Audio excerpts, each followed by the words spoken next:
Namhlanje ngiphathele i-ritual bogogo namkhulu. Ngiphathele i-ritual yamaloko.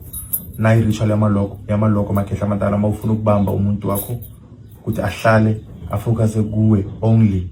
Angahambi aye ngaphandle ahlangana nabanye abantu or akujolela. Yiyo le ritual yamaloko makhehla amadala lengiyenzela abantu. Yiyo le ritual le ilungise imizi yabantu eminingi.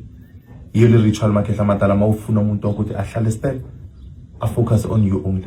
Le ritual lema siwenzela noma makhehla amadala sizofuna ama pictures, sifuna i-picture yakho ne-picture yalo muntu le ne-date of birth yakho ne-date of birth yalo muntu lo ufuna ukumbamba. But le ritual lema makhehla amadala mase sikwenzela, you need to be 100% sure ukuthi this is the person lokuthi ufuna uhlala naye for the rest of your life.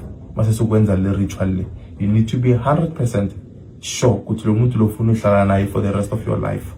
Cause this ritual makhehla amadala ayifani nezinye ritual esifana neidliso asifani makhehla amadala, because this one yona is not reversible.